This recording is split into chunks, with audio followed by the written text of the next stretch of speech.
내 영혼의 평화가 넘쳐나고 주의 축복을 받음이라. 내가 조여온 주님과 함께 있어 내 영혼이 편이시네. 평화 평화로운 하늘 위에서 내려오네. 그 사랑의 물결이 영원토록 내 영혼을 덮으소서. 이 땅 위에 험한 길 가는 동안 참된 평화가 어디 있나.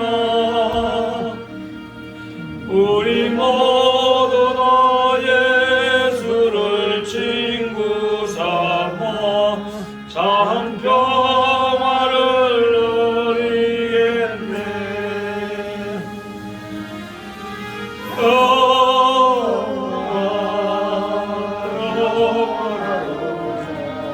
하늘 위에서 내려오네.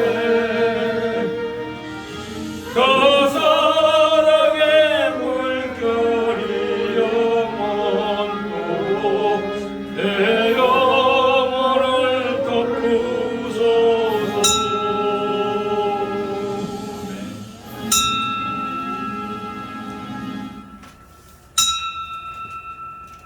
다 같이 묵상 기도 드리심으로 주일 오후 예배 하나님께 드립니다.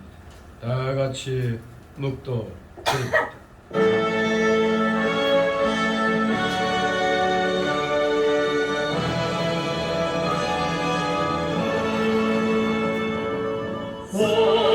성부성자와 성령 찬송과 영광 돌려보내 세 대초로지는까지 또 영원토록 성삼위의 영광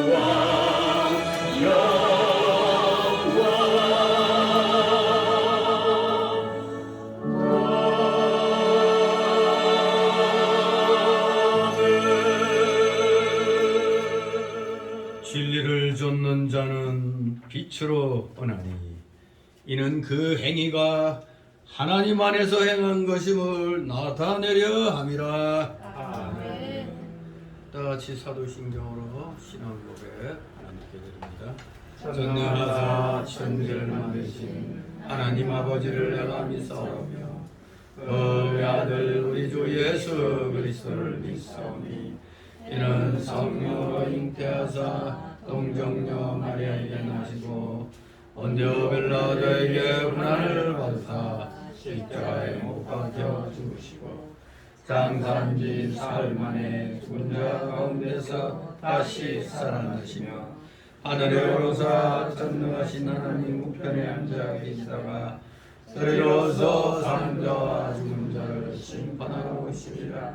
성령을 믿사오며 거룩한 공예와 성도가 서로 교통하는 것과 죄를 사하여 주시는 것과 몸이 다시 사는 것과 영원히 사는 것을 믿사옵니다. 아멘. 같이 찬송가 406장 하나님 앞에 올립니다. 406장.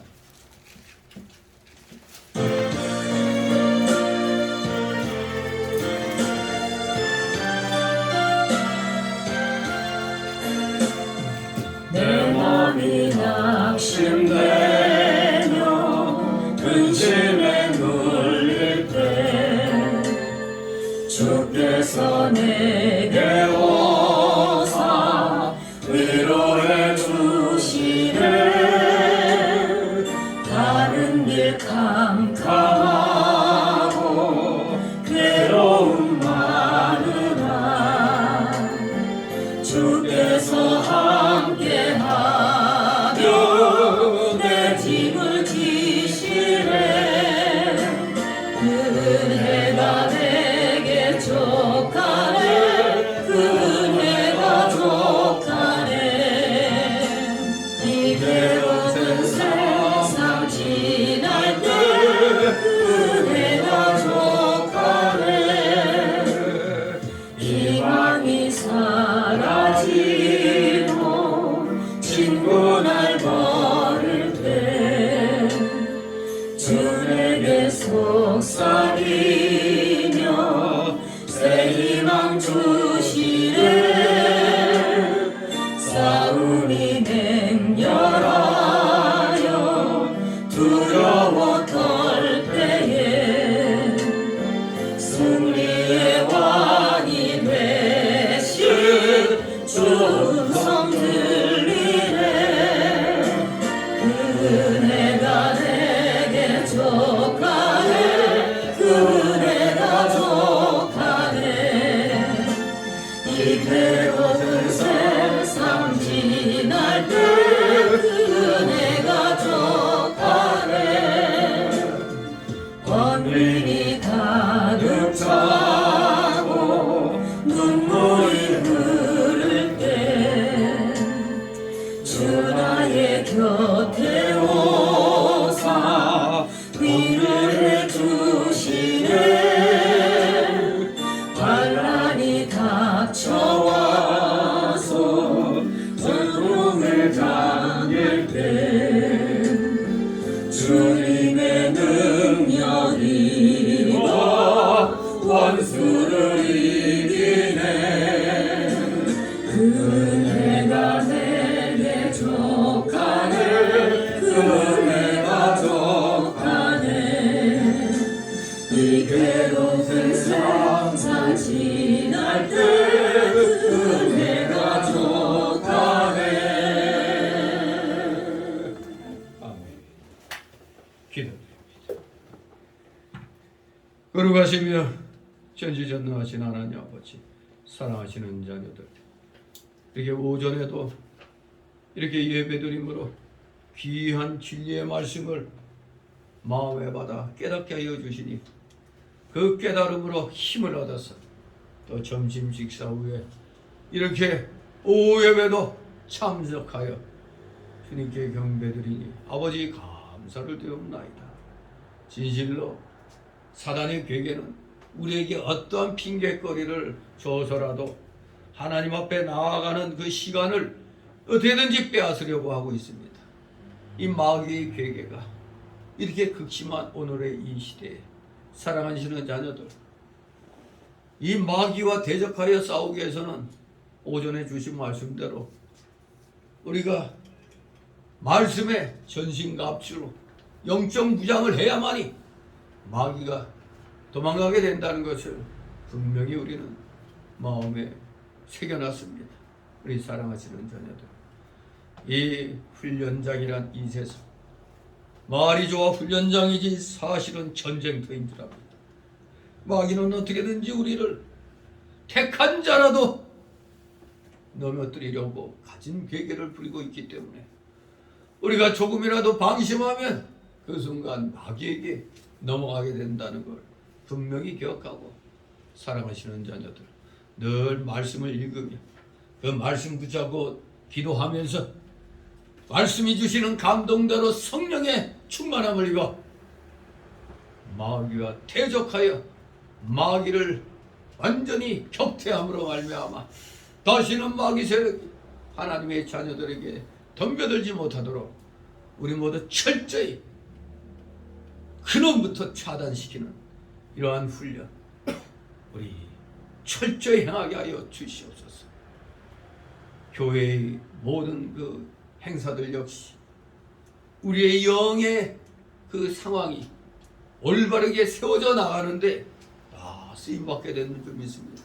열심히 교회 활동하면서 또 모든 그런 예배 시간 또 기도의 시간 빠짐없이 우리가 참석해서 영적으로 온전하게 우리가 전신갑주를 입을 때 참된 승리자가 될 수 있다는 것 분명히 알아야 되겠습니다. 이미 우리는 미지의 그 승리를 위해서 나아가는 게 아니라 우리는 확실히 주님께서 마귀를 물리쳐 놓으셨기 때문에 우리는 말씀에 순종하여 나가기만 하면 되는 줄 압니다. 우리가 순종하여 나갈 때 이미 승리는 더욱더 보장된다는 사실을 기억하여 우리 사랑하시는 자녀들, 어떠한 상황에서도 절대 불평불만하지 말고 감사함으로 우리 성도들 간에 위로하고 격려하고 권면하면서 다같이 이 믿음의 길, 영적 성정 건축에 나가는데 우리 모두 최선을 다하는 자들 다 되게 하여 주시옵소서. 감사를 드립니다. 오후 시간이다 보니 점심 식사 후에 여러 가지로 좀 육신이 나른해집니다. 이때 또 마귀가 틈타기 쉬우니 사랑하시는 자녀들 더욱더 정신 바짝 차려서 하나님 앞에 귀한 예배 드리는 진실된 우리 믿음의 용장들 다 되게 하여 주시옵소서. 우리가 이 예배에서 승리를 해야 모든 것에서도 승리할 수 있다는 사실을 아버지 늘 기억하게 하여 주시고 열심을 다하여 최선을 다하여 전심전력을 기울여 하나님 앞에 온전한 예배 드리는 사랑하시는 자녀들 다 되게 하여 주시옵소서. 감사드립니다.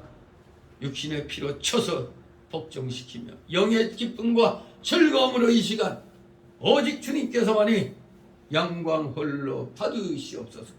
예수 그리스도의 이름으로 감사드리며 기도드리옵나이다. 아멘. 오늘 이 시간 함께 은혜 나눌 말씀 봅니다. 구약성경 사사기 12장 12장 1절에서 7절까지의 말씀입니다. 사사기 12장 1절에서 7절까지 교대로 있습니다. 사사기 12장 1절에서 7절까지의 말씀 제가 먼저 읽습니다. 에브라임 사람들이 모여 북으로 가서 입다에게 이르되 네가 암몬 자손과 싸우러 건너갈 때 어찌하여 우리를 불러 너와 함께 가게 하지 아니하느냐? 우리가 반드시 불러 너와 네 집을 사르리라.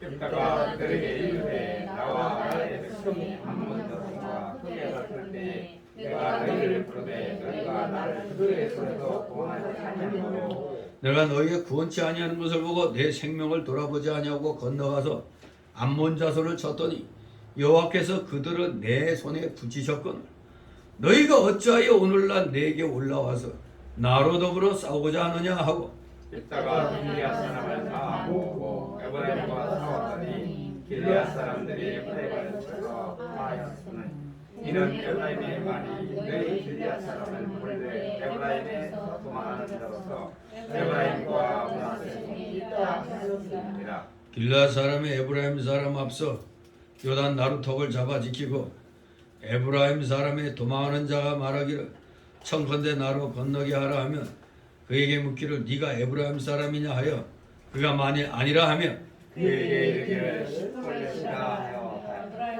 에브라임 사람이 능히 그분을 찾지 못하고 시폴렛이라 하면 길리앗 사람이 그 풀을 죽여서 요단 나루에서 죽였더라. 그때 에브라임 사람의 죽은 자가 42,000명이었더라. 다 같이 이따가 이스라엘의 사사가 된 지 6년이라 길라 사람 입다가 죽음에 길라 한 성읍에 장사되었더라. 아멘. 예, 우리가 유교를 맞이해서 동족 상잔의 그 비극을 잊지 말자는 의미에서 오늘 이 이스라엘의 내전의 이 상황, 이스라엘도 또 하나님의 백성으로서 온갖 고생해가지고 약속의 땅에 들어가서 자리를 잡았는데 이렇게 서로 형제들 간에 비비린내 나는 이런 동족 상잔에 이 비극이 있었다는 사실을 우리는 살펴보면서 역시 동족 상잔이란 것은 참으로 비극적인 것이란 것을 우리가 다시 한번 마음판에 새기면서 전쟁이란 것 정말 해서는 안 되는데 할 때는 반드시 또 우리는 여기 입다처럼 반드시 또 승리를 해야 된다는 것을 우리는 기억해야 되겠습니다. 동족 상잔, 이스라엘의 내전입니다. 이스라엘의 내전. 12지파에 있어서 두 지파 간의 이런 전쟁인데, 이 사사기 그 11장에 보면은 사사로 등장한 입다가 암몬 족속으로부터 이스라엘을 구원하는 사건이 기록되어 있습니다. 그런데 반면에 오늘 여기 12장에서는 이제 전쟁의 후유증으로 이스라엘 내부에 분쟁이 일어나고 극기하는 동족 상잔의 비극으로 확대되는 과정이 묘사되어 있습니다. 이러한 비극이 발생하게 된 원인은 바로 에브라임 지파에게서 비롯되었습니다.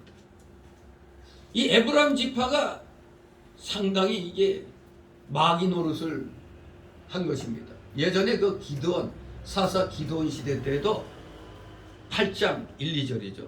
그때도 기드온에게 트집을 잡은 바가 있었습니다.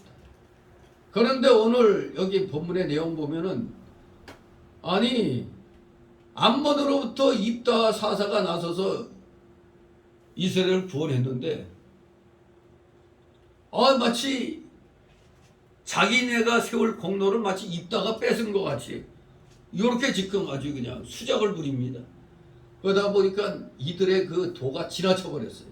그 정도가 지나쳤기 때문에 사사 입다로서는 이들의 버릇을 따끔하게 고쳐놓을 필요가 있었을 것입니다. 그래서 오늘 이제 내용을 보면은 두 단락으로 나눠서 살펴봅니다. 첫 번째 단락은 1절 3절로 입다와 싸우러 온 에브라임 사람들, 두 번째 단락으로 4절 7절 반역하는 에브라임 사람들을 격파한 입다, 이렇게 두 단락으로 나눠서 살펴봅니다. 자, 먼저 이제 입다와 싸우러 온 에브라임 사람들 1절 3절 1절 3절이 있습니다. 에브라임 사람들이 모여 북으로 가서 입다에게 이르되 네가 암몬 자손과 싸우러 건너갈 때 어찌하여 우리를 불러 너와 함께 가게 하지 아니하였느냐? 우리가 반드시 불러 너와 네 집을 살으리라. 입다가 그들에게 이르되 나와 나의 백성이 암몬 자손과 크게 다툴 때에 내가 너희를 부르되 너희가 나를 그들의 손에서 구원하지 아니한 거로 내가 너희의 구원치 아니하는 것을 보고 내 생명을 돌아보지 아니하고 건너가서 암몬 족속을 쳤더니 여호와께서 그들을 내 손에 붙였거늘 너희가 어찌하여 오늘날 내게 올라와서 나로 더불어 싸우고자 하느냐 하고. 아멘. 자, 에브라임 사람들이 그 11장에서 입다가 암몬 자손을 칠 때에는 같이 싸우지 않고 있다가 입다가 싸워 승리한 다음에 지금 슬쩍 입다한테 와가지고 따지며 다투었습니다. 아주 야비한 태도죠. 아니 이스라엘 민족으로서 비록 지파는 다르지만 하나님의 선민으로서 하나님 백성들 아니에요.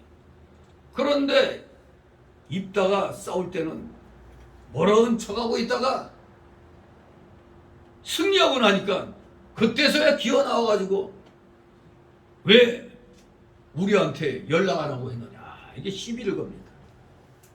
아주 야비한 태도를 보이고 있습니다. 그들이 입다와 싸우려고 한 것은 입다가 암몬 자손과 싸우려고 할 때 자기들 불러서 같이 가지 않았기 때문이라고 이렇게 시비를 겁니다. 과연 그랬을까요? 사실은 입다가 암몬 자손과 싸울 때 2절에 보니까 분명히 에브라임 자손을 불렀어요. 그 당시 암몬 자손과 싸울 때 입다가 볼 땐 암몬 자손이 우리보다 수가 많아. 그리고 대단히 강해. 상대적으로 입다의 군대는 약했습니다. 그러니 당연히 에브라임 지파 사람들에게 도움을 요청했을 게 당연한 겁니다. 그러나 에브라임 자손들은 그때에는 자기들의 생명이 위태로우니까 모른 체하고 오지 않았습니다. 생명이 위태할 때는 숨어 있다가 입다가 암몬 자손을 다 이겨놓은 다음에야 그때서 기어 나와가지고 입다하고 왜 우리가 싸우려고 했는데 안 불렀느냐, 이렇게 기가 막힌 시비를 걸고 있습니다. 정말로 이들이 그걸로 시비 걸어서 입다와 싸우려고 하는 건 아주 악한 일이죠. 분명히 우리는 에브라임 지파를 하나님이 이스라엘의 그 여러 지파의 머리로 삼아놨어요. 에브라임 지파를.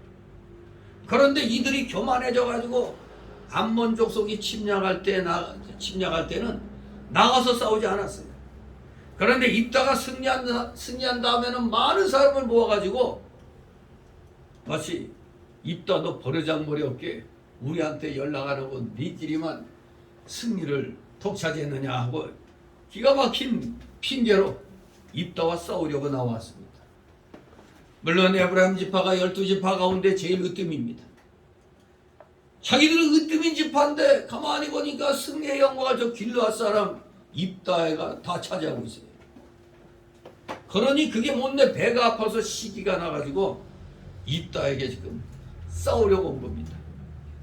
그러면서 이들이 아주 험한 말을 하죠. 우리가 반드시 불러 너와 네 집을 서르게라고 입다에게 말했어요. 이 말이 뭡니까? 너희 가족들 다 죽여버리겠다 이거 아닙니까? 불러 너와 내 집을 서른다는 거 아니에요. 네 가족들 다 죽이겠다 너와 그겁니다. 이 말 속에는 우리가 반드시 불러 너와 내 집을 살으리라 하는 이 말 속에는 그 당시 타락한 이 에브라임 지파의 그 타락된 모습이 그대로 드러나 있는 겁니다. 이들은 마치 동족한테 시비 걸러 나오면서 마치 대적을 진멸하 나온 것 같은 원정대 같은 무리를 지어가지고 먼 길을 행군해 왔습니다. 자기들이 으뜸이라는 거, 으뜸집하는 걸 보여주려고 일부러 입다를 겁주려고 마치 자기들이 대적을 진멸하려고 나온 그런 원정대처럼 무리를 지어가지고 이렇게 행군해 왔던 겁니다. 그러면서 아주 그냥 입다에게 다짜고짜 아주 잔혹한 협박을 합니다. 말도 말 같아야지. 뭐?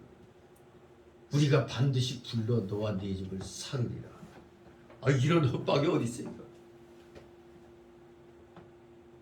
정말로 사람의 시기는 이렇게 잔인해서 악한 행동을 하게 만드는 겁니다. 사람의 시기 질투가 이렇게 악한 행동을 하게 만들어요. 제 8장에서도 보면 에브라임 사람들이 이런 행동을 했어요. 누구한테? 기드온한테. 그때 기드온이 겸손한 말로 이들을 달랬죠. 뭐라고? 에브라임의 끝물 포도가 아비에셀의 만물 포도보다 낫지 아니하냐. 원래 뭐든지 과일 같은 거 끝물이면 형편없잖아요. 끝물이면 만물일 때, 천물일 때 그 과신들이 실하잖아요. 아예 기드온이 자기 족속은 우리는 그냥 저 에브라임이 끝물보다도 못하다. 이렇게 겸손하게 낮췄어요. 에브라임 사람들의 자존심을 꺾지 않고 미디안군을 이긴 영광을 에브라임에게 돌리고 자기는 그들보다 못하다고 대답을 했습니다. 그래서 저 에브라임 사람들의 분노를 가라앉혔어요. 이들은 그냥 기분이 우쭐해갖고 기드온이 300용사가 미디안의 그 대군을 물리쳤잖아요. 그런데 이것들이 시기가 나가지고 우리가 할 일을 네가 했다고 그냥 아주 시험방 떠는 겁니다. 그랬더니 기드온이 맞습니다. 에브라임 끝물포도가 우리 아비에셀의 만물포도보다 훨씬 낫습니다. 우리는 아무것도 아닙니다. 이렇게 그냥 겸손하게 그냥 모든 폭로를 에브라임 지파가 있어서 우리가 이겼다 이런 식으로 그들의 자존심을 그냥 띄워줬어요. 구태여 말다툼하기 싫으니까 그들을 그냥 축켜 세워주고 그래서 그들은 우쭐하면서 분노가 풀려갖고 돌아갔습니다. 자식 네가 뭐 좀 아는구나. 이 기특한 놈 하면서 그냥 우쭐해가지고 돌아간 겁니다. 그러나 그때 차라리 기드온이 그냥 저들의 교만을 꺾어버렸으면 이런 일이 없었을 텐데 그때 자기들이 제일이라고 하는 저들의 에브라임 지파의 마음을 꺾지 않았기 때문에 이번에 또 그냥 우쭐해가지고 공로를 또 차지하려고 또 이렇게 뒷북치면서 나타난 겁니다. 에브라임 사람들 어때요? 굉장히 야비하죠. 원수가 올 때는 같이 싸우려 하지 않고 원수를 다 이겨놓은 다음에 뒤늦게 와가지고 자기들이 자리를 차지하고 영광의 자리를 차지하고 으뜸된 자리를 유지하려고 했으니 얼마나 그 속보이는 악한 일입니까? 마치 오전에 말씀드린 대로 예전에 그 목회자들이 돈 걷어가지고 재판해가지고 가까스로 요번에 정권 바뀌고 승소했더니 그동안에는 그냥 모른 척하고 있다가 괜히 예전에 그냥 속하고 같이 소송단에 이름 올렸다가 무슨 불이익 당할까봐 기죽은 듯 하다가 말이 딱 하니 그냥 신문에 처음으로 승소했다 이러니까 또 마치 자기가 한 것처럼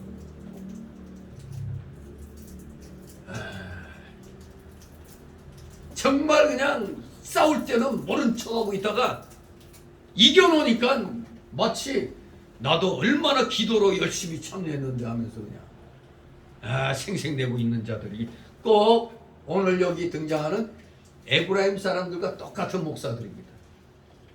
뒤늦게 지금 어디 얼굴 쳐박고 있다가 뭐가 좋은 시절이 오니까 고개 들고 나도 참 열심히 싸웠다는 식으로 아주 자기가 은인 양 지금 설교랍시고 하고 있잖아요. 아주 악한 일입니다. 이 에브라임 사람같이 악한 말들을 하고 있는 겁니다.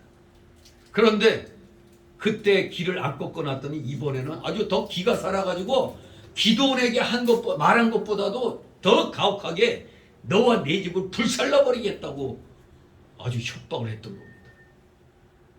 이들은 전혀 분노를 품을 이유가 없잖아요. 자기들이 무슨 암몬 족속에게 괴롭힘 당한 것도 아니잖아요. 근데 우리가 때려주게 할 암몬 족속을 네가 때려잡았다 해가지고 그냥 이렇게 시비를 걸고 있는 겁니다. 이들은 적을 물리친 승리의 영광을 길르앗 사람이 차지하는 것 때문에 지금 자존심이 상해서 분노한 겁니다. 그들은 더구나 또 모욕을 합니다. 모욕을 줘요. 모욕을. 조롱하는 겁니다. 뭐라고 조롱하느냐? 너희 길르앗 사람은 본래 에브라임에서 도망한 자로서 에브라임과 므낫세 중에 있는 그런 족속밖에 더 되냐 이겁니다. 너희들 우리 틈에 있다가 도망간 거 아니야. 그런데 어디서 시건방지게 승리했다고 까부냐 이거죠. 이들은 이렇게 길르앗 사람들을 멸시하고 격동시켰습니다. 바로 이 길르앗 사람을 폄하도 보통 폄하한 게 아니죠. 자기네 에브라임 지역에서 나쁜 짓 하고 살 수가 없으니까 도망간 자들이라고 그렇게 폄훼하고 모욕하고 멸시하고 있는 겁니다. 에브라임이 길르앗 사람은 쫓겨난 것들이라고 한 것은 다 교만에서 나온 것입니다. 3절에서 입다가 뭐라고 그랬습니까? 암몬 족속과의 그 치열한 전투에서 자신의 생명을 돌아보지 아니하고 싸워 승리했음에도 불구하고 입다는 그 영광을 누구한테 돌렸어요? 하나님의 도우심으로 돌렸습니다. 하나님의 도우심. 여호와께서 그들을 내 손에 붙이셨다 그랬어요. 바로 이 말은 손가락 하나 까딱하지 않고 모든 승리의 영광을 가로채려고 한 에브라임 사람들과 아주 좋은 대조를 이루고 있습니다. 에브라임 사람들은 남의 승리한 영광까지 지들이 가로채려고 분노로 지금 시기 질투로 하고 시비 거는데 정작 적과 싸워 이긴 길르앗 사람들은 그 영광을 하나님께 돌렸단 말이에요. 우리가 잘 싸워서 이긴 게 아니라 하나님이 우리에게 붙이셨다 이겁니다. 하나님이 이기게 해주셨기 때문에 이겼다. 그런데 에브라임 사람들은 손가락 까딱 안 하고 승리의 영광을 가로채려고 하고 있으니 이 길르앗 사람들과 이 에브라임 사람들의 그 모습들이 아주 대조를 이루고 있는 것을 보게 됩니다. 이로써 알 수 있듯이 입다는 암몬 자손을 처음 댔을 때처럼 먼저 상대방을 설득해 보고자 했습니다. 암몬 자손도 원래 그 11장 12절 이하에 보면은 입다가 암몬 자손을 향하게 사자 보내가지고 일단은 일종의 설득을 합니다. 그것처럼 지금 이 에브라임 사람들을 설득하려고 한 것입니다. 만약 이때 에브라임 지파 사람들이 스스로를 되돌아보고 우리가 참 멋쩍은 짓 했네 하고 뉘우쳤다면은 사실 뒤에 일어나는 동족 상잔의 비극은 아마 일어나지 않았을 것입니다. 그러나 그들은 냉철한 이성보다는 감정적 충동에 휘말려서 엄청난 파국을 맞게 된 것입니다. 자, 이제 아브라함과 길앗 사람의 치열한 전쟁이 이제 일어납니다. 4절 7절 반역하는 에브라임 사람들을 격파한 입다. 4절 6절 있습니다. 입다가 길앗 사람을 다 모으고 에브라임과 싸웠더니 길앗 사람들이 에브라임을 쳐서 하였으니 이는 에브라임의 말이 너희 길앗 사람은 원래 에브라임에서 도망한 자로서 에브라임과 므낫세 중에 있다 하였음이라.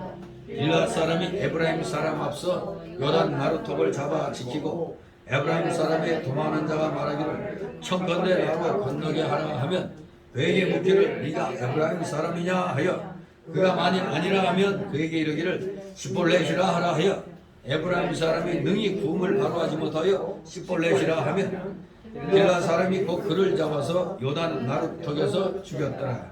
그때 에브라임 사람이 죽은 자가 42,000명이었더라. 42,000명이 죽었습니다.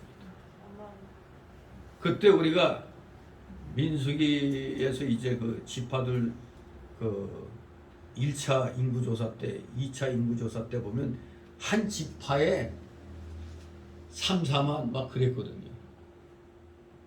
근데 여기 보니까 42,000명이 죽었다고 그랬어요.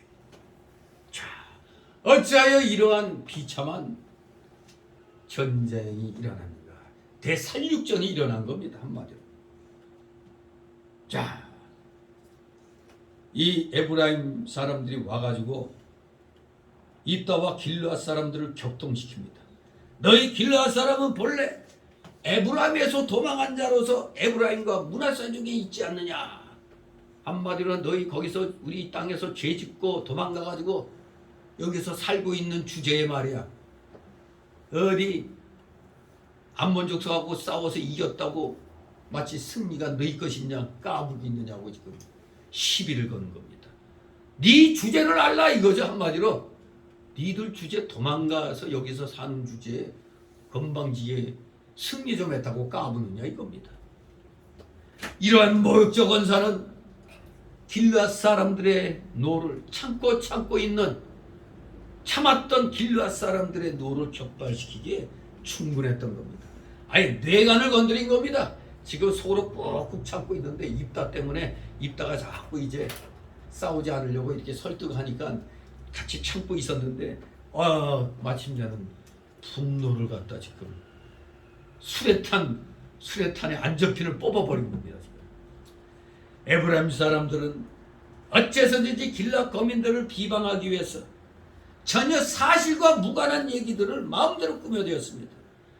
왜 이 말이 틀렸냐면 민수기 26장 29절 보면은 길앗은 므낫세 지파의 한 분파가 맞습니다. 므낫세 지파의 한 분파로서 길앗의 후손이었어요. 길앗이란 사람의 후손이었어요. 그러니까 이들은 므낫세 지파의 사람들인데 에브라임 지파에서 도망쳐 나온 자들이 아니었던 것입니다. 이렇게 모욕을 주니까 입다는 그래도 안 싸우려고 했지만 어쩔 수 없이 입다는 이제 전투 모드로 이제 바꿉니다.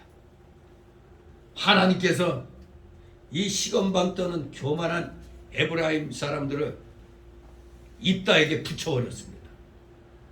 하나님이 누구 편이느냐에 따라서 승부는 결정나죠. 하나님이 에브라임을 입다에게 붙여버렸어요. 이것은 입다가 승리케 했던 이 얘기입니다. 하나님이 한편이 되시니 에브라임이 당할 수가 있습니까? 그러면 안 살려라고 이제 패해서 도망갔습니다. 그래서 5절에 보면 아주 그 아이러니컬한 이런 상황이 전개되어 있습니다. 무슨 내용이 아이러니컬하냐? 에브라임 사람들은 분명히 길앗 사람을 조롱할 때 자기네 지파에서 자기네 땅에서 도망간 자라고 얘기했죠. 도망한 자라고 비난을 하고 모욕을 줬습니다. 그런데 도리어 지금 그들이 입다의 칼날을 빼서 도망자 신세가 돼버리고 말았습니다. 길앗 자손을 가리쳐 우리 땅에서 도망한 자라고 비난하고 모욕을 줬는데 이제는 거꾸로 도망하는 자가 됐어요. 길앗 사람들로부터 살기 위해서 도망하는 신세로 전락하고 말았습니다. 그리고 에브라임 지파에 속하였음을 자랑으로 삼던 자들이 이제는 너 에브라임 사람이야 하니까 아니요. 자기 분명히 에브라임 사람인데 살기 위해서 아니라고. 너 에브라임 사람이지? 아닙니다 하고 도리어 부인을 하는 이런 기가 막힌 상황이 전개된 겁니다. 이 여기에서 우리에게 주는 교훈이 있습니다. 마태 7장 2절 말씀대로 형제에 대한 비판이 결국 자기에게 미친다는 교훈의 실증인 것입니다. 실제적인 증거가 되고 있습니다. 형제에 대해서 시급 비난했더니 그게 자기한테로 그냥 그대로 길앗 자손들 보고 야이 우리 땅에서 나쁜 데서 도망한 놈들이야 했더니 이제는 거꾸로 자기들이 도망자 신세가 되어버렸어요. 살기 위해서. 길앗 사람들 즉 입다의 군대는 그 지역을 너무나 잘 아니까 이것들이 도망가면 여기로 올 것이다. 요단강 나루터. 요단강 나루터를 딱 지키고 있습니다.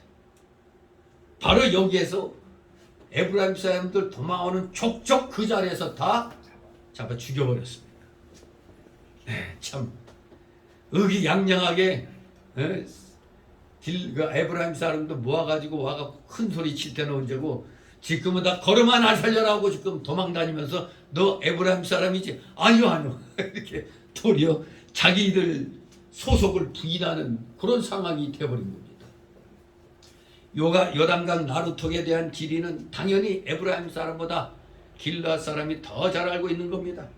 그 이유는 에브라임 사람들은 북쪽 저 산골에 살고 있었고 길앗 사람들은 여기 요단강변에 살고 있었으니까 누구보다도 어느 쪽이 얕고 건너기 쉽다는 걸 그냥 뻔히 알고 있는 거죠. 이 나루턱은 강이나 시내에서 걸어서 건널 수 있을 정도로 얕은 곳을 나루턱이라고 그래요. 걸어서 건널 수 있을 정도로 얕은 곳. 당시 갈릴리 바다에서 사해로 흘러가는 요단강은 그 폭이 27m 정도였다고 그래요. 그 폭이. 깊이는 한 1m에서 3m 정도라고 그래요. 그러니까 여기 나루턱은 아마도 한 1m 이하 정도 된 모양이에요. 그러니 다리나 배가 없어도 바로 이곳으로 건너간 것으로 우리가 봅니다. 아무튼 이 나루턱은 지리적으로도 또 전략적으로도 매우 중요한 지점이었습니다. 그렇기 때문에 나루턱을 지키던 길앗 사람들은 에브라임 사람들이 분명히 이쪽으로 아마 몰려올 것이라는 것을 알고 혹시라도 또 다른 족속 사람들이 섞여 있으면 곤란하니까 에브라임 사람이냐 아니냐를 구분해내기 위해서 발음의 차이를 이용했습니다. 이 발음. 에브라임 사람들은 스로 발음해야 할 발음도 스 해야 되는데 습관적으로 스라고 발음했어요. 스 해야 되는데 스. 그래서 시볼렛을 제대로 발음하지 못하고 본능적으로 시볼렛 그렇게 발음을 했던 겁니다.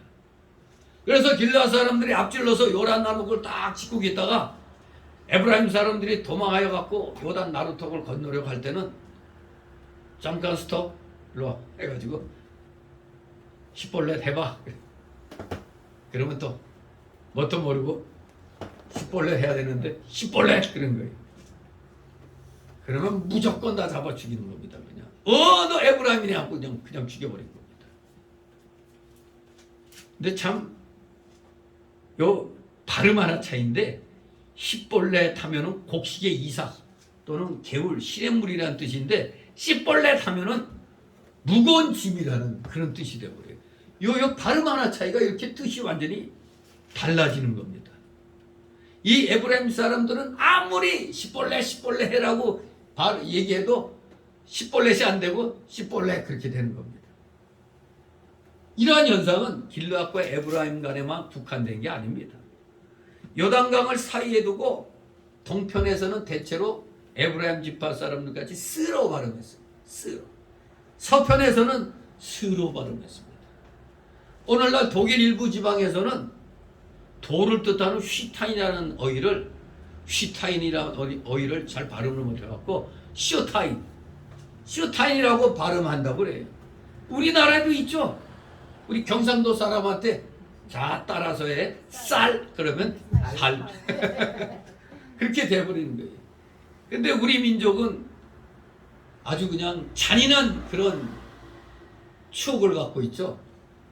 바로 우리 민족도 일본에 살다가 일본 발음을 정확히 흉내를 못 내서 대학살을 당했죠.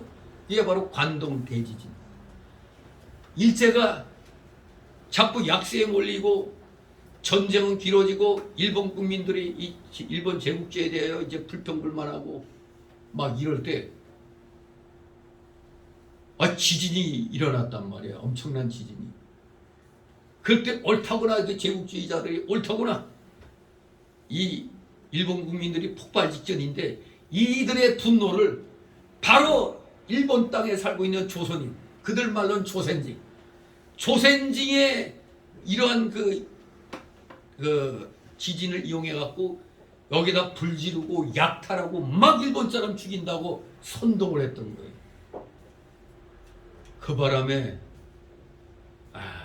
그 관동 대지진에 의한 그 대학살 때 그 광경은 차마 말로 표현하기 어려울 정도라고 그래요. 가는 곳곳마다 뭐 물이고 어디고 조선인 시체로 덮였다고 그래요. 심지어는 조선인을 사람 취급을 안 했대요. 경찰에게 도와달라고 도우면은 잡아놨다가 소위 자경대라고 그러죠. 그들에게 여기 짐승들 갖다 표현할 때 데리고 가라가 아니라 여기 짐승들 있으니까 이거 다 싣고 가라고.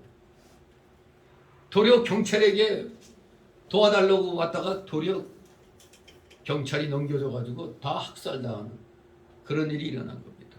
이게 2차 세계대전 때 우리 약소민족으로서 일본의 식민자가 되고 나서 겪은 참 참혹한 그런 학살극이었어요. 바로 그 학살할 때 조선인이냐 아니냐를 구분하는 게 뭐겠어요. 저도 일본어 할 때 보면 가하고 까의 중간 발음이거든요.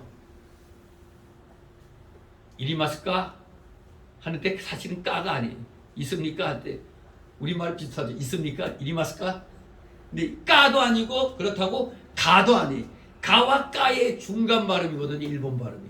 근데 우리는 그 할 때는 이 비슷하게 해야 되니까 까 또는 카 그렇게 발음하거든요. 그러니까 딱 보고 조선지 그냥 죽여버린 겁니다. 마치 이 성경에서 십벌레 해봐 십벌레 했다가 죽임당한 것처럼 이리마스 까 해봐 이리마스 까 죽어 그냥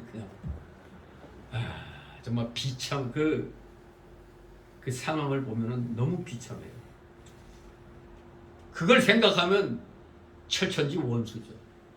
근데 그때는 일본이 제국주의 시대로 전 세계를 상대로 싸울 때라 그때는 철천지 원수지만 지금은 똑같이 자유민주주의 체제로 살고 있기 때문에 사실 일본은 우리 동맹국은 아닙니다만 마치 동맹국과 같이 지금 저 중공, 저 북괴, 러시아 이렇게 한미일 삼각 편대로서 이렇게 대항을 하고 있는 겁니다. 해야 이 우리 한반도가 그야말로 지정학적으로 이건 화약고예요. 대륙 세력과 해양 세력의 충돌 지점이 우리 한반도인 겁니다. 근데 역사적으로 우리 한국은 대륙 세력한테 맨날 얻어 터지기만 했지 해양 세력으로부터는 크게 해를 안 받았어요.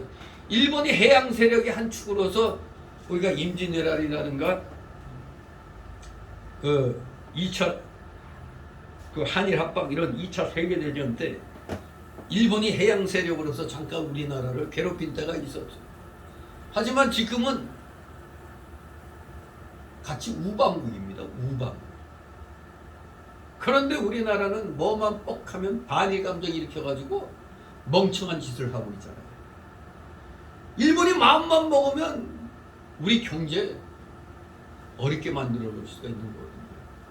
우리가 뭘 생산한다지만 거기에 대한 핵심 부품은 또 일본에서 들여오는 거기 때문에 참 그래서 세계는 서로 협업으로 돌아가는 기계와 마찬가지. 이 세계는 어느 하나만 떡 떨어지게 할 수가 없는 겁니다. 우리가 이렇게 지난날 일제시대 때 여기 요단강 나루톡에서 일어난 것 같은 그러한 상황으로 일본인들에게 무참하게 학살당하는 일이 있었지만 그거는 어디까지나 과거거든요. 박정희 정권 때 우리 산업화를 위해서 모든 걸 다 감내하고 일본으로부터 그 배상을 종결을 한 겁니다. 그런데 이제 와서 또 지난날 그걸로 자꾸 시비 걸죠. 아마 통일되면은 남북 통일되면은 북한은 아직 일본으로부터 그 배상 못 받았거든요. 일본으로부터 이제 북한에 대한 걸 우리가 보상 신청하면 되죠. 아무튼 우리 지난날의 그 쓰라리 발음 차이로 우리 조선인을 구별해가지고 무자비하게 학살한 관동 대지진 때 그 대학살. 역사는 잊어서는 안 되지만 역사를 통한 교훈은 절대로 우리가 버려서는 안 돼요. 역사는 지나가는 겁니다. 그러나 그 교훈은 잊어서는 안 되죠. 교훈. 약하면 남의 나라에게 지배받아서 비참한 꼴 당한다. 어디 가도 사람 대우 못 받는 겁니다. 짐승 취급받았어요, 조선인은. 그러니까 조선 사람 죽이는 걸 짐승 하나 죽였다, 짐승 한 마리 죽였다 이런 식으로 표현한 겁니다. 그런데 오늘날 시대가 흘러갔고 오늘날 살고 있으면서 자꾸 너 옛날에 우리한테 그랬지, 옛날에 나한테 그랬지. 여러분도 개인적으로 어떤 사람과 사귀어 살다가 그 사람에게 피해를 엄청 입었어. 그런데 원수가 됐는데 나중에 그 사람이 미안합니다 하고 뭐 좀 이렇게 사과의 표시 이런 걸 하고 나면은 그 사람이 또 죄를 짓지 않는다면은 같은 시대를 살아야 되거든요. 그런데 세월이 흘러갔고도 너 옛날에 나한테 그랬지, 너 죽어야 돼요. 이러고 산다면 지구의 이 역사는 도저히 이 협업으로 돌아갈 수가 없는 겁니다. 영원히 일본하고 무역하면 안 되죠. 원수 걸 왜 써? 근데 일본이 관동 대지진 때, 대학살 때, 그리고 우리나라 식민지 지배할 때보다도 저 공산군이 한반도를 거의 다 집어삼킬 때쯤에 한반도에서 일어난 그 참혹한 건 말할 거 없어요. 동네마다 그 우물 속에서 개울가에서 시신이 무대기로 나와요. 무대기로. 전국 방방곡곡에서 마을 빨갱이들이 앞장서가지고 동네 유지들 다 죽여버려. 동네 빨갱이. 바로 오늘날 저 주사파 같은 저놈들이 우리 국민들을 무자비하게 다 죽이는 거예요. 마찬가지로 우리 또 우익단체에서는 저 뭐 지금 이제 정신 나간 놈들 자꾸 역사를 왜곡하는데, 보도연맹 사건, 이 기자들을 요거 6.25 전쟁 전에 다 빨갱이 짓 하다가 다 잡혔거든요. 그렇지만 이승만 박사가 이제 이들이 다시 이제 세상에서 바르게 이제 살도록 그대로 또 다 풀어줬어요. 그런데 요것들이 6.25 전쟁 나니까 가는 길목길목마다 국군들 잡아서 그냥 경찰도 잡고 공무원 잡았고 요것들이 그냥 살려줬더니 악한 짓을 한 겁니다. 그래서 보도연맹 출신들 모조리 다 죽여라. 저것들 살려줬더니 북한군이 공격해올 때 앞잡이 노릇 해버리죠. 근데 이 역사는 마치 죄 없는 보도연맹 출신들을 이승만 정권이 무조건 다 잡아 죽인 걸로 그냥 그렇게 다 가르쳐 버렸어요. 저들이 우리 도망가는 국군이나 이 경찰 가족도 공무원 이런 사람들을 다 중간에서 잡아가지고 공산군에게 남겨준 거란 말이에요. 그러니 우리 우파 측에서 보도연맹 저것들 살려주면 안 된다. 왜? 우리가 죽으니까. 극과 극의 대결이기 때문에 어쩔 수가 없는 현상이 일어난 건데, 맨날 이승만 정권이 학살 정권이니, 이 보도연맹 학살 사건만 이루고, 제주 4.3 양민 학살. 원래 정확히 말하면 우리 대한민국 건국을 위한 국민 투표 때 제주도는 대한민국 땅이 아니었어요. 공산군들에 의해서 저 빨갱이들에 의해서 제주도가 다 장악되어 버렸어요. 도리어 제주도 사람들은 북한 정권에 투표를 한 거예요. 우리 대한민국 건국하는데 투표를 안 하고 한 게 아니라 북한 정권 그거 하는데 투표 한 겁니다.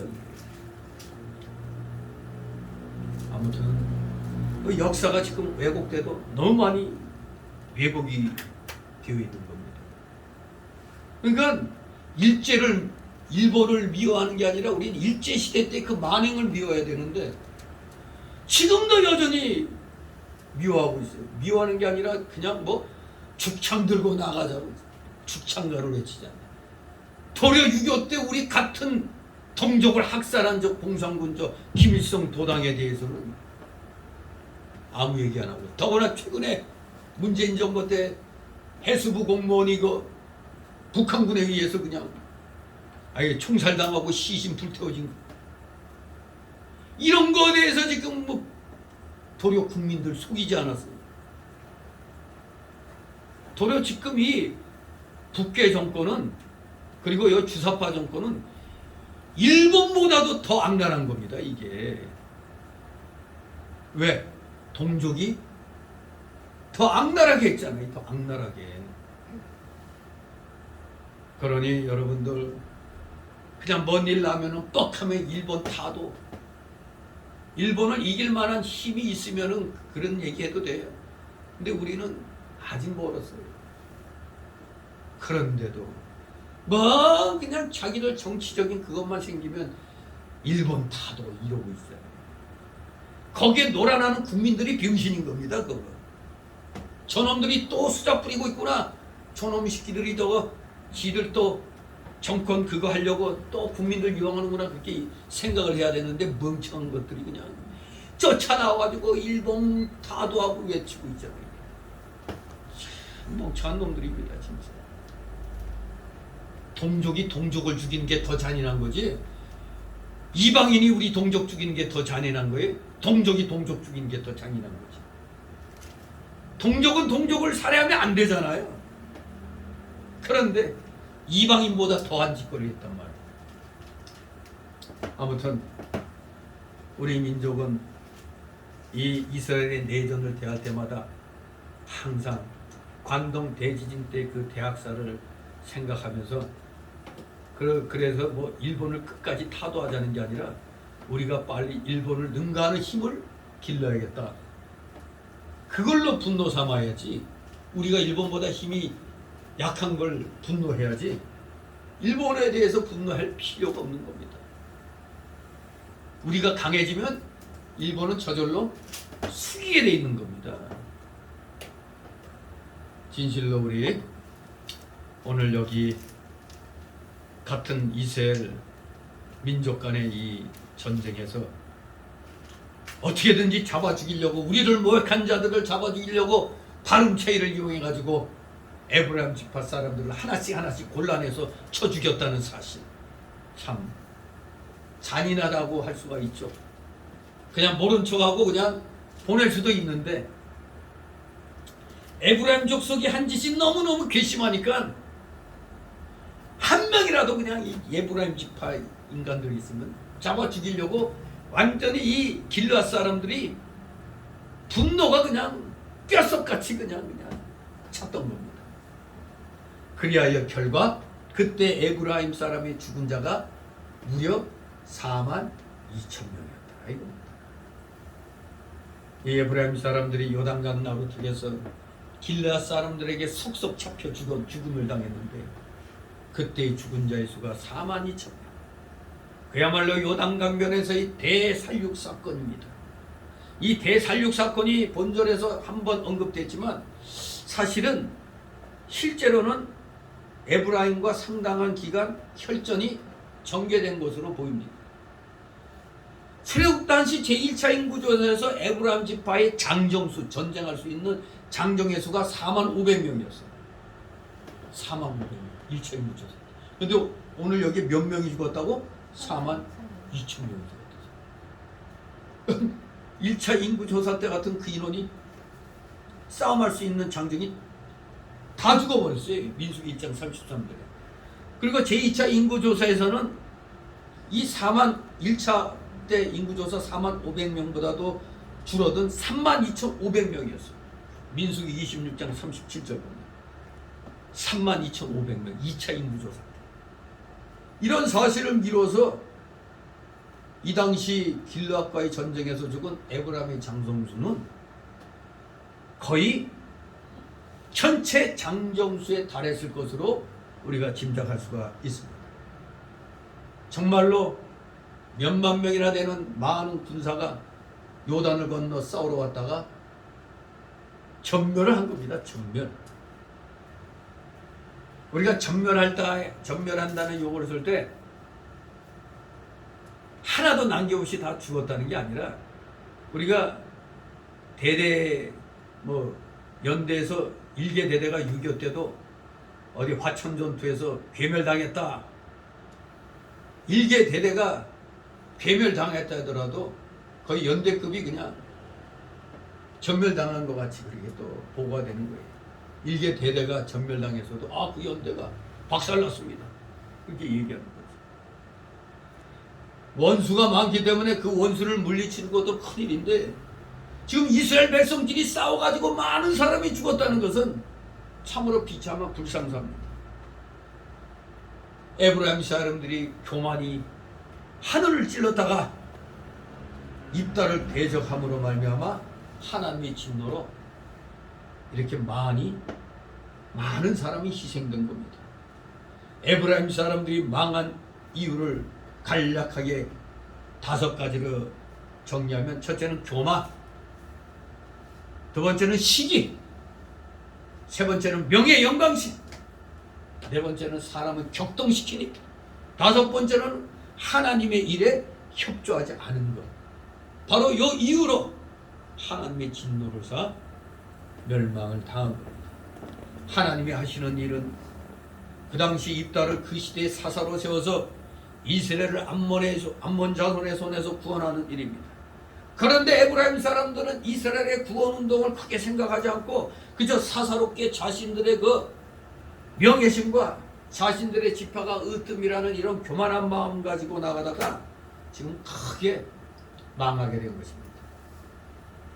그들은 그 시대에 하나님께서 입다를 들어서 이루어 나가시는 일을 깨닫지 못하고 그 하나님의 구원운동을 돕지 않았을 뿐만 아니라 도리어 방해한 죄로 인해서 이렇게 멸망된 것입니다.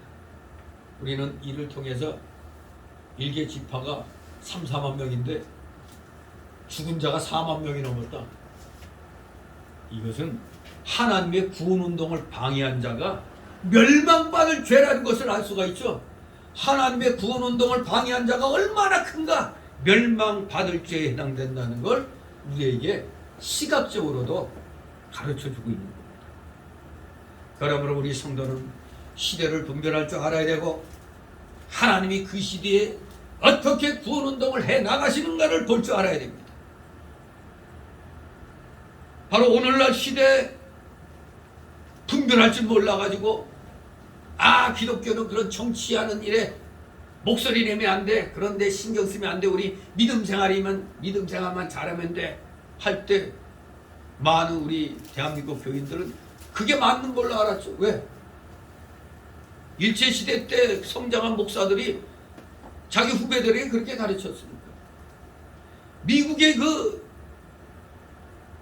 교단들, 목회자들이 정권을 가진 자들과 어떻게 싸워왔는가를 안다면 그걸 배웠어야 되는데, 그냥 일제시대 때 이거 뭐야, 모든 항쟁은 다 이거 기독교가 앞장서서 하잖아.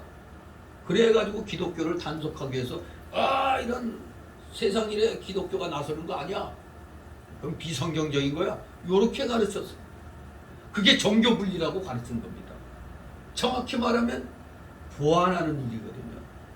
종교와 정치와 종교의 그 부족한 점들을 서로 보충해주는 역할을 하는 겁니다. 원래가 종교 분리라는 것이. 서로가 자기 일이 있어야 그 길을 가야 되는 거예요. 그런데 거기서 하나님 뜻에 이탈된 길을 가면 정치나 종교 쪽에서 그렇게 하면 안 된다, 이런 걸 타치해주는 그런 역을 하는 겁니다. 그렇기 때문에 오늘날 우리가 좌파 정권이 들어와가지고 자유민주 체제를 자꾸 깨부술 때, 자유민주주의 체제는 꼭 우리 기독교의 삶의 터전인데 기독교의 삶의 터전을 깨뜨리고 있잖아. 그런데 아무 말도 안 해? 그런 자들이 어느 날부터 광화문의 애국운동이 점점 커지고 많은 목사들이 함께 나가서 애국운동하니까 뒤에서 궁시렁대면서 혼자 잘난 체 하다가 이제 전세가 역전되고 나니까 또 자기가 의인인 양 또 나서는 쓰레기 같은 목사들이 있잖아요. 우리는 시대를 알아야 돼. 시대를 분별할 줄 알아야 돼. 이 시대는 저 악한 정치인들에 대해서 그렇게 하면 안 된다는 걸 우리가 토해줘야 됩니다. 강력하게 말해줘야 돼. 그래야 깨닫잖아요. 그리고 좋은 시절에 오면은 그렇게 간섭할 일이 없잖아요. 그렇게 간섭할 일이 없죠. 우리 모두 시대에 맞게 성경 말씀을 가지고 국민들을 올바른 길로 인도해야 되는 겁니다. 저 좌측으로 가면 안 된다, 우측으로 가야 이 자유민주주의를 지킬 수 있다, 이렇게 선언을 해줘야지. 무슨 놈의 교회에서, 여러분 보수 진보란 말 좋은 말 같죠? 우리나라에서 보수 진보란 말 쓰면 안 돼요. 우익이냐 좌익이냐죠. 아니 진보? 빨갱이 세력을 진보라고 하는 게 말이 됩니까? 빨갱이들을 다 진보라고 포장을 해요, 멍청한 것들이. 대한민국의 진보가 어디 있어요? 빨갱이지, 공산주의지. 보수라고 말할 필요 없어요. 우리는 우파, 우익이요, 우익. 우익과 좌익의 싸움입니다. 전 세계에서 대한민국 같이 2년 싸움이 치열한 데가 없어요. 당연하죠. 우리는 적과 맞붙어 있기 때문에 내가 죽느냐 적을 없애느냐 둘 중에 하나예요. 그런데 지금 이념 문제로 따질 때가 아니라고 정신 나간 소리 하는 자들이 있어요. 대한민국에서처럼 이념 문제를 첨예하게 가르쳐야 될 때가 없는 겁니다. 아니 적은 이념으로 우리를 공격하는데 우리 우파는 에이 뭐 이념 다툴 필요 없다. 지금 우파만 저 멍청한 목사들이, 멍청한 정치인들이 이념 싸움을 안 하려고 해요. 이럴 때일수록 이념 싸움에서 이겨야지 우리가 설 자리가 있는 겁니다. 이념 싸움에서 이겨야 돼요. 자유민주 체제가 이겨야 돼요. 우리 기독교에서는 이 사상, 하나님 중심 사상이 이겨야 되는 겁니다. 근데 뭐 이념 싸움이나 사상 싸움을 갖다 할 필요 없다고. 정신 나간 소리입니다. 그들은 된장인지 똥인지 구분도 못하는 자들이에요. 시대를 분별할 줄 모르는 자들. 분명히 우리는 하나님이 그 시대에 어떻게 구원운동을 해나가야 되는가를 내다볼 줄 알아야 돼요. 그리고 그 일에 참여하고 도와주어야 하나님이 기뻐하시는 겁니다. 하여간에 이번 5년을 거치면서 목사들도 많이 좀 나아지긴 나아졌어요. 맨날 뒤에 앉아갖고 우리 기독교는 그런 일 하는 거 아니야 하면서 자기도 모르게 맨날 이거 공산화되면 어떡하지? 어떻게 되기 전에 싸워야지. 진실로 시대에 알맞는 분별력과 해야 할 일을 찾아야 그게 올바른 선지자의 일을 할 수가 있는 거예요. 항상 제기 얘기하잖아요. 맨날 대접받는 왕과 제사장 노릇은 잘해. 그런데 대우 잘못 받는 선지자 일은 안 하잖아요. 잘못 말했다간 쫓겨나니까. 교회에는 진보적인 교인들도 있기 때문에 교회에서는 그런 정치 얘기하면 안 된다고? 교회에 진보? 교회 빨갱이가 들어와 있는 게 진보예요? 빨갱이 사상 갖고 있으면 그런 사상 당장 버리지 않으면 하나님의 진노를 받아 멸망한다고 가르쳐야지. 그래서 그 사상에서 떠나게 해야지. 그런 교인하고 좋게 얘기해가지고 해야 된다고? 이런 썩을 놈의 목사들이 있는 거예요. 악을 두고도 올바른 소리를 안 해요. 마치 의사가 이 사람 암병이야. 지금 초창기야. 초창기 암병을 어떻게 해야 돼? 빨리 토연해버리든가 해야 될 거 아니에요. 의사가 이 암균하고 친하게 지내면 아무 일 없습니다. 그런 의사 있어요? 암에 걸려서 빨리 수술해서 도려내야 된다고 그러지. 요 암하고 잘 친하게 지내세요. 그러면 삽니다. 그 의사는 정신병자지. 바로 정신병자 같은 목회자가 오늘날 많이 있다는 게 이게 망종인 겁니다. 망종. 의로운 소수, 부패한 다수. 여러분들은 의로운 소수에 속하길 바랍니다. 다같이 7절 있습니다. 입다가 이스라엘 사사가 된 지 6년이라 길앗 사람 입다가 죽음에 길앗 한 성읍에 장사되었더라.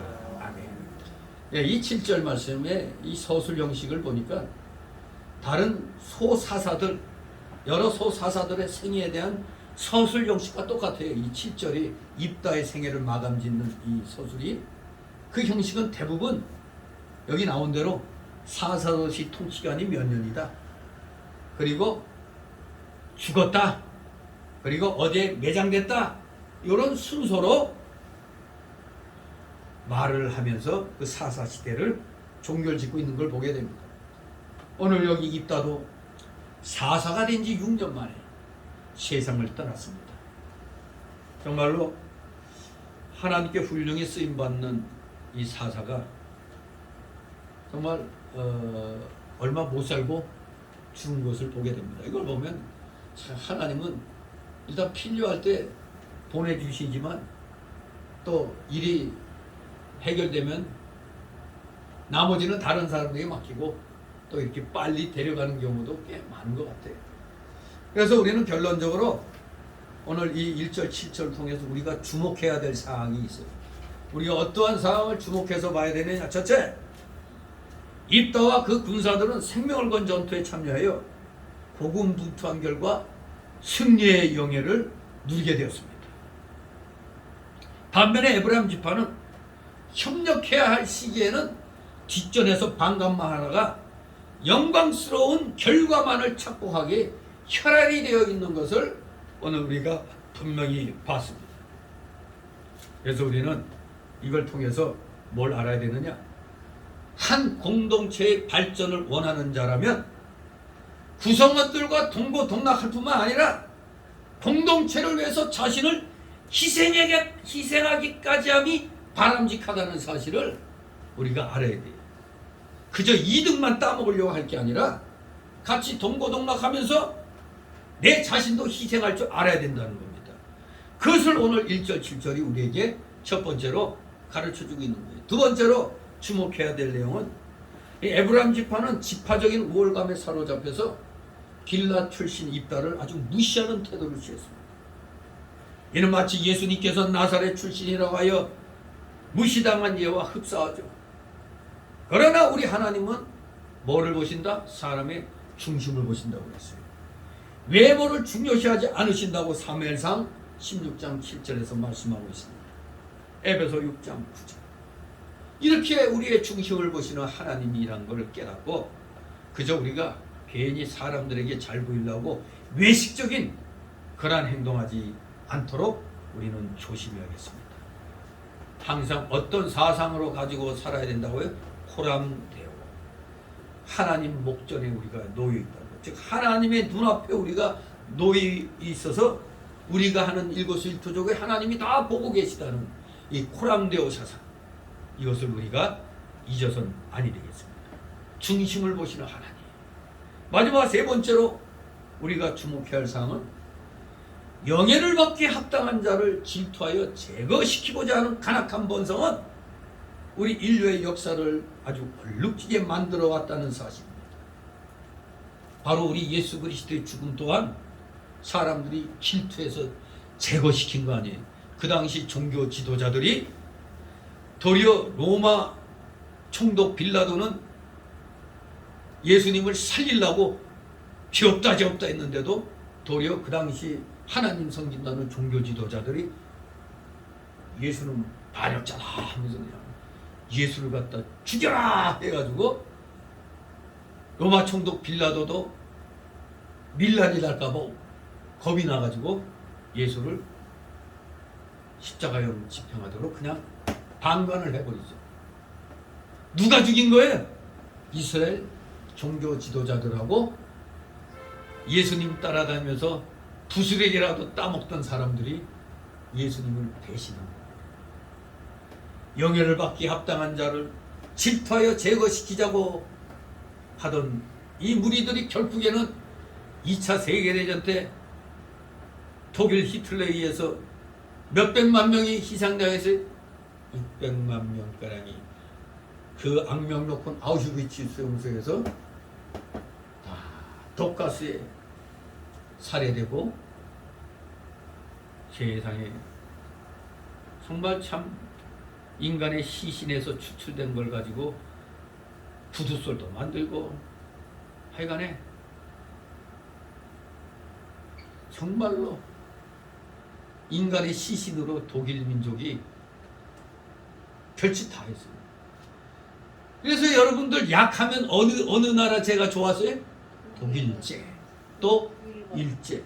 왜 하나같이 두다 보니까 독일도 인간을 생체 실험했고 일본도 그 뭐예요? 마루타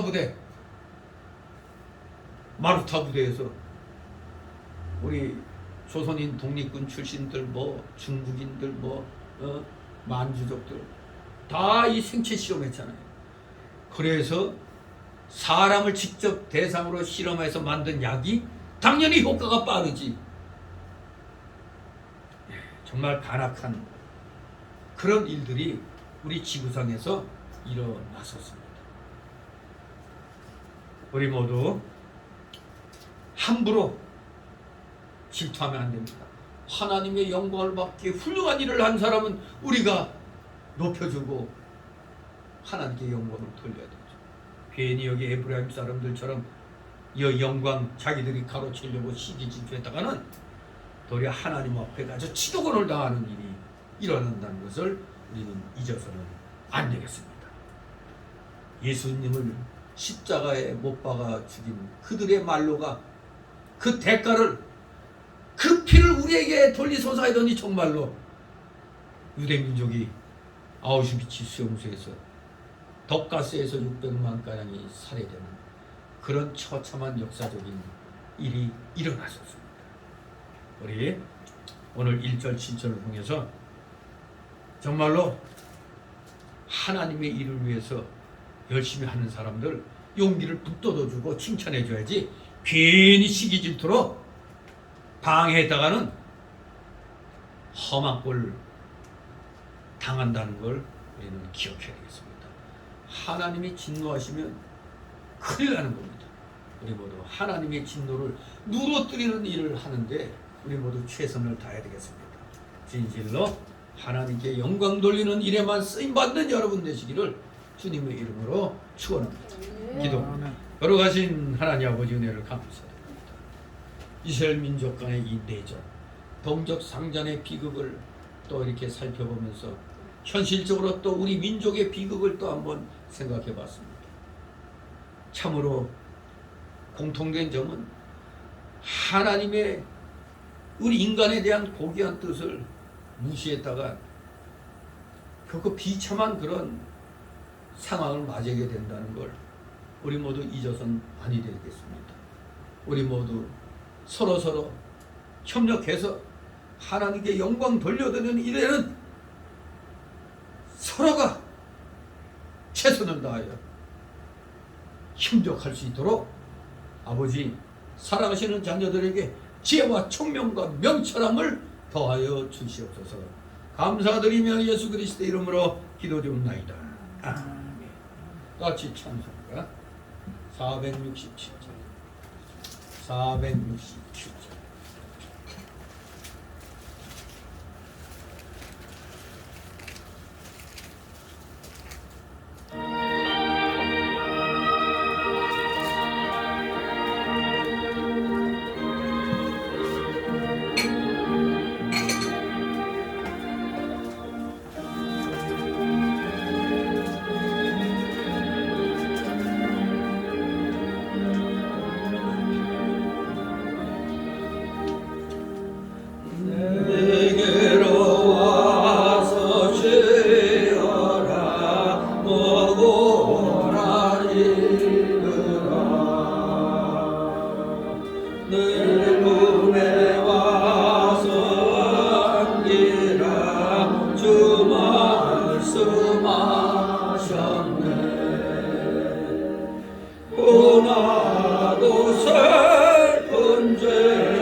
목마른 사람 오라고 주 말씀하셨네. 내 주가 주신 생수를 나 바라 마시고 내 영혼 소생하여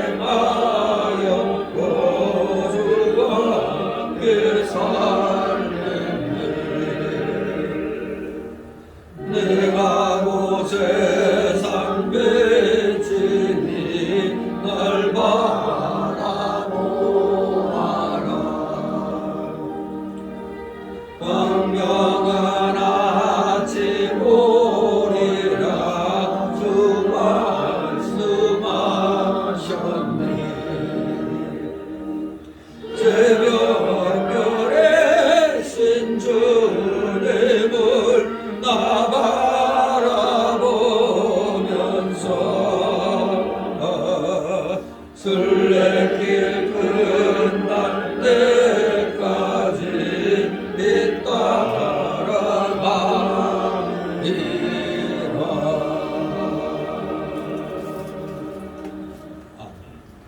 처음 불러보는 찬송이죠. 네. 네. 많이 부르시기 바랍니다. 주 기도문으로 마치 하늘에 계신 우리 아버지 이름이 거룩히 여김을 받으시고 나라의 나라시니 뜻이 하늘에서 있는 것 같이 땅에서도 있는 것이 오늘날 우리의 양식을 주옵시고 우리가 우리에게 있는 자를 사준 것 같이 우리 죄를 사여 주옵시고 우리를 시험에 들게 하지 마옵시고 다만 악에서 구하옵소서. 너에게 나라와 권세와 영광이 아버지께 영원히 있사옵나이다. 아멘.